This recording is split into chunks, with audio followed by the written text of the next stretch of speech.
All right, welcome back to Transform Christmas Tribe Talk, back here with Nick and Jason. I've been thinking a lot over the last couple of weeks about our conversation on creativity and inspiration, and I thought about how do you take that conversation one step further? And I've started thinking about the concept of, I think we can be a whole lot more intentional with the elements that we're a part of. And so I just wanted to kind of throw this both at you.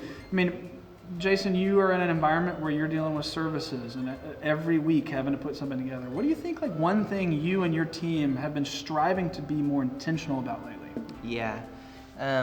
One of the things is, because we're always telling a story of some sort. We're telling the gospel story, and we're telling different parts of the story. One of the things is that we don't want to be afraid of conflict. We don't want to be afraid of tension.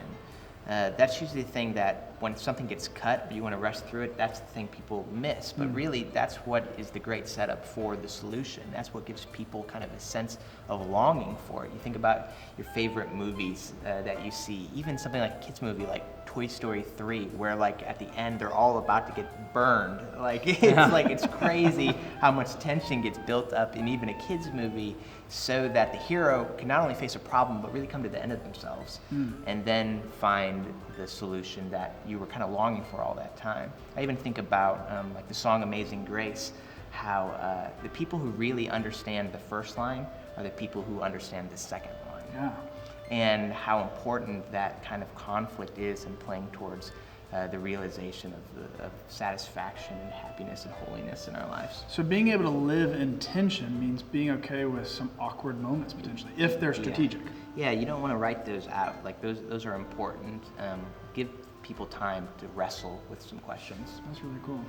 So Nick, kind of changing gears here, you're in the technology world a lot, with touring acts and bigger events that may be repetitive. He's in every week is different. You're in many times every week, every night it's the same thing. How do you guys play into intentionality in the world you're in? How do we play into, from a technological stance, being more intentional?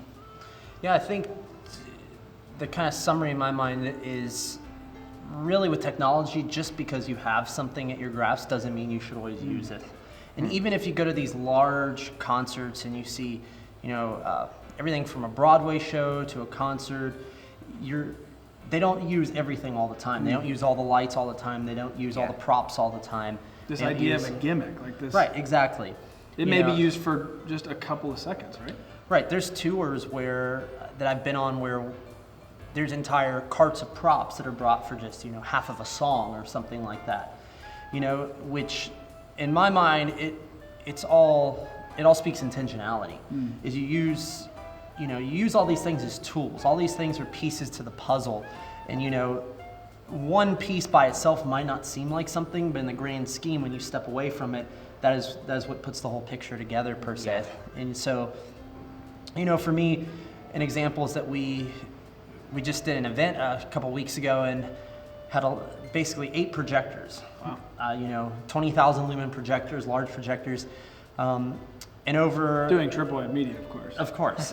And over a 3-day conference, basically, only used all 8 of those projectors for probably about 10 minutes, of a 3-day event. And that's really hard to say, because a lot of people say, well, I have all this projection, I have all this technology, we need to be using it, And I really think the opposite is, I think, when you plan those key moments and you do those things, those are the things that people walk away and remember. Yeah. Those are the things that they step away going, oh, I remember that one time when I saw everything light up, with projection. It really sticks. The projection was used the entire time, it wouldn't have nearly the impact. Yeah, exactly. You talk about this a lot. We've talked about some of the different creative elements you've done at Long Hollow, where you try and not do too many of the same style creative elements back to back. And I think about the creation event you guys did with massive projection, and you had, colored orbs flying up from the ground and all that. And the fact that the only way you really were able to make an impact there is the fact that you'd never really done anything like that. That's right. And even after that event, the next thing we did was the complete opposite. But I'm sure nobody in the community said, oh, you guys should do that again. Yeah. No, we had plenty of requests. People become familiar with that, but really that's what makes it a surprise, is when you give them something different the next time around. So yeah, the event that we did right after the creation event was actually stripped down, very dark, very quiet. So you had creation is huge, and That's the next cool. one was about the flood of the earth, and much more dismal story than creation. It has a good ending, but it's pretty rough on the front end. And so yeah, I think just to affirm what you're saying, Nick, it really is about a balance of what you have. Don't use everything at once. Don't just keep using the same thing over and over again. Allow each thing to be a tool in kind of a larger story that you're trying to tell. That's cool. And that goes so much into what we've been talking about here on Transform Christmas. This idea that our heartbeat at TripleWide is to help you transform your space or your environment so that transformation may happen in your community or in your events. And so being intentional is such a key piece to this. And so, I think that's probably a good thing to take back to your teams or to begin having conversations in your own environments, your own community, of how you guys can be more intentional. And these are just 2 easy ways. But anyway, thanks for being here, guys. Yep.